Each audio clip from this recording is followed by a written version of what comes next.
मिळवण्यासाठी बिग बॉसनी एक गेम ठेवलेला आहे, सत्याचा पंचनामा। याच्यामध्ये समोरच्याचा मुखवटा आपल्याला उघडा पाडता येतो।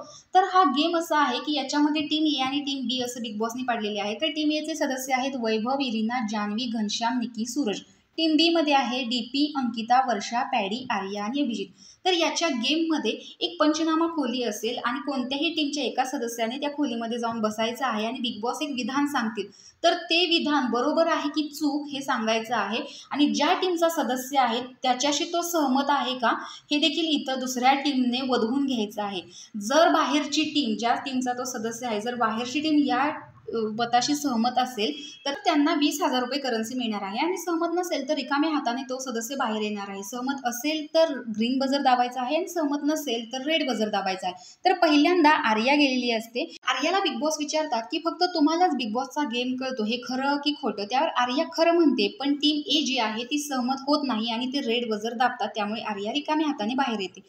सेकंड टाइम घनश्याम जातो। तर दोन्ही टीमला खेळण्यासाठी तुम्ही दुपट्टी भूमिका घेता, हे खरं की खोटं? त्यावरती घनश्याम सांगतो की हो, पण याच्यावरती टीम सहमत होत नाही, टीम बी जी आहे, आणि रेड बजर दाबून तो सुद्धा रिकाम्या हातीच परत येतो। त्यानंतर जातो पंढरीनाथ। आपला कोणताही खेळ स्वतःचा नाही, तो डिपेंडेंट आहे हे सांगितल्यावर पंढरीनाथ खरं म्हणतो, त्यांनी एक स्ट्रॅटेजी लावली आहे त्यामुळे तो खरं म्हणतो, पण याच्यावरती टीम ए सहमत होत नाही आणि ते रेड बजर दाबतात।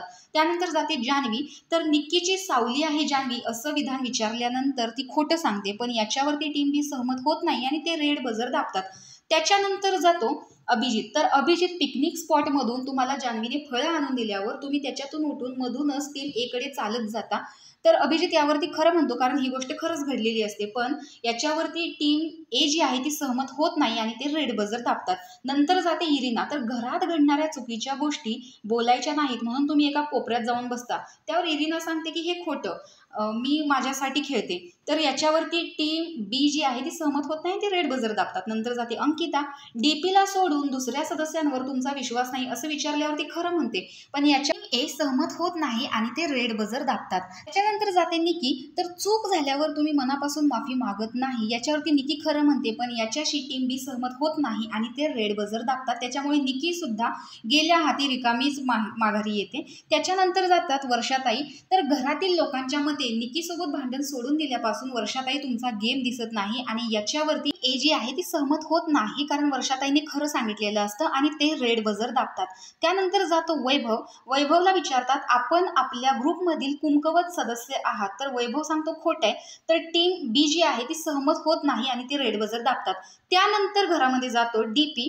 तर त्याला विचारतात आर्या यांचा आपण तिरस्कार करता, कारण आर्या तुमच्या ग्रुपचा गेम बिघडवतात, तर डीपी खरं सांगतो, पण याच्यावरती टीम ए सहमत होत नाही आणि ती रेड बजर दाबतात। त्यानंतर जातो सूरज। त्याला विचारतात आपल्या ग्रुपच्या मते आपल्याला हा गेम कळत नाही, त्यावर सूरज म्हणतो खरं आहे, पण त्याच्यावरती टीम बी जी आहे ती सहमत होत नाही, त्यांच्या मते सूरजला गेम कळतो आणि ती रेड बजर दाबतात, त्यामुळे सूरजला देखील करन्सी मिळत नाही। अशा प्रकारे टीम ए आणि टीम बी चे सगळे सदस्य पंचनामा खोलीमध्ये जाऊन आलेले आहेत, पण कोणालाही या आठवड्यामध्ये करन्सी मिळालेली नाही आणि याचा गंभीर परिणाम सदस्यांना भोगावा लागणार आहे। पण खुशी एकाच गोष्टीची आहे की टीम बी यावेळेस डोकं लावून खेळलेली आहे आणि सगळे एकमताने खेळलेले आहेत। तर तुम्हाला टीम बीचा हा खेळ कसा वाटला हे कमेंट बॉक्समध्ये नक्की सांगा आणि याने नक्कीच टीम ए ची जिरलेली आहे।